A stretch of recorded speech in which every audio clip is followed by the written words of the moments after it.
най-посещаваните места от българина е Бачковския манастир. Ежедневно идват да го посетят стотици хора.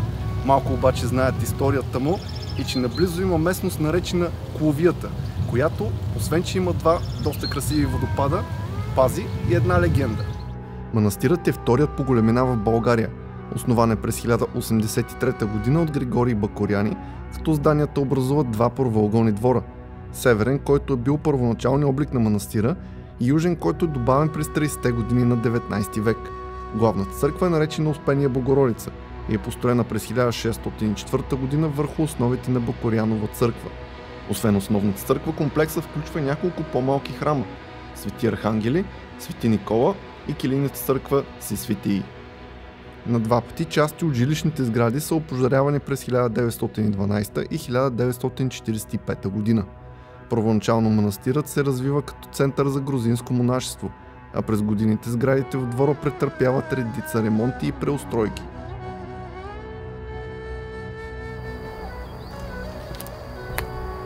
Единствената сграда, запазила първоначалния си облик, е костницата, датирана 11-12 век и представлява двуетажна еднокоробна църква гробница.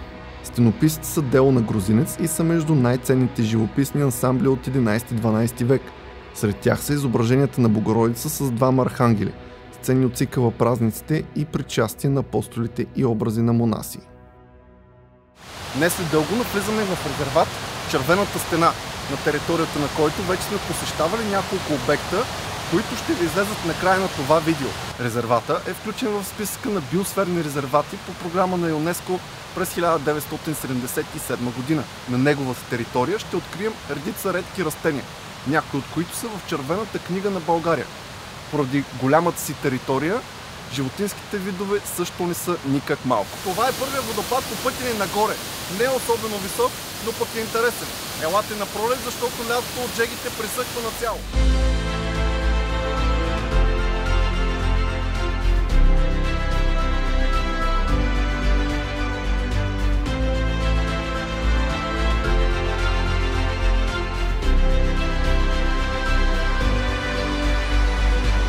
И не след дълго стигаме до тази страхотна полянка, която е много подходяща да си направите пикник със семейството. Не забравяйте обаче да си почистите след вас, защото всички искаме да се насладим и да похапнем в чиста природа.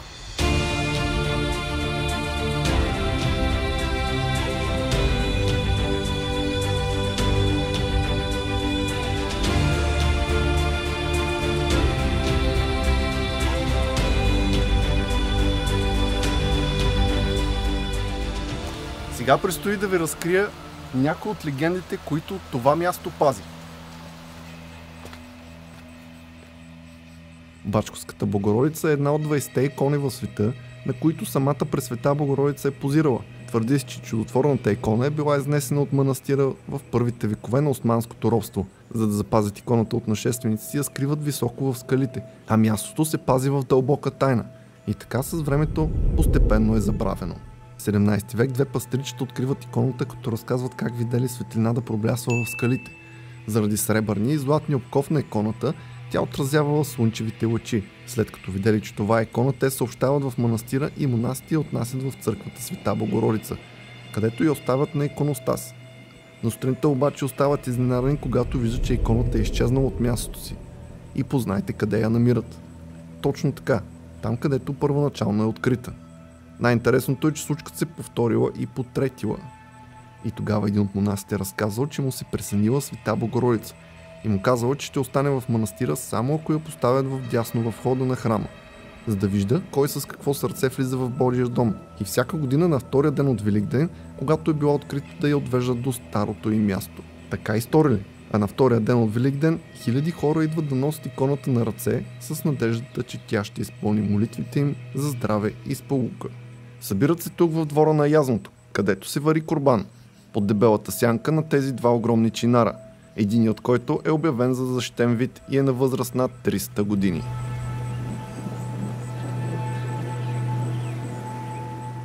Древните траки са вярвали, че ако 30 минути на ден прегръщате едно дърво, то ще отнеме от вас негативната енергия, а в същото време ще ви зареди с положително. Хвърлете си монетка в аязното, пожелай си здраве и да продължаваме нататък.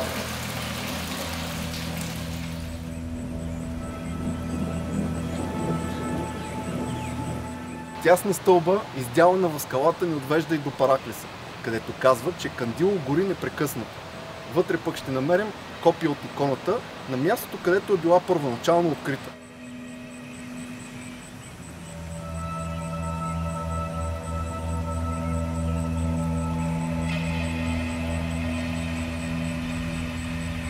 Легенда разказва още, че в деня, когато децата открили иконата и монасите я занесли в манастира, камбаните зазвънели сами. Сред чудесата, които се разказват от хора, са, че малко момиченце паднало от стълбата, родителите му я намерили долу да си играе напълно здраво. Млада майка изпаднала във възторг от мястото и спуска кърмачо си от върха на стълбата, а когато слезнала долу, го открила невредимо, кротко заспало на полянката. Смята се, че иконата помага и на друго вярващи. Турско дете е неизлечимо болно идва тук и след като преспива една вечер под иконата, на другия ден то станало и започнало да тича из полянката. Научно доказано е, че молитвата кара тялото да изпада в различно състояние от нормалното. Над Параклиса достигаме до тази панорамна площадка, където ставаме свидетели на един езически обичай, при който хората завързват част от дрехите си с наричане за изцерение, като се вярва, че по този начин завързват болестта и тя остава тук завинаги.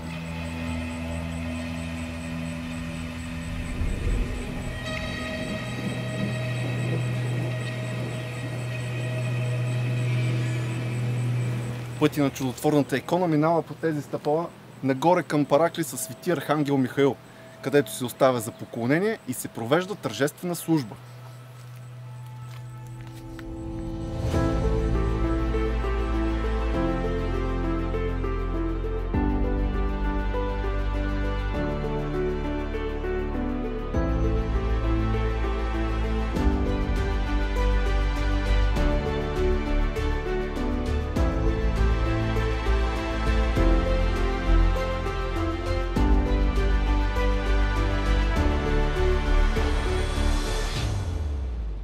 Аз лично вярвам, че изреканите думи са енергия, която може да лекува или пък да навреди.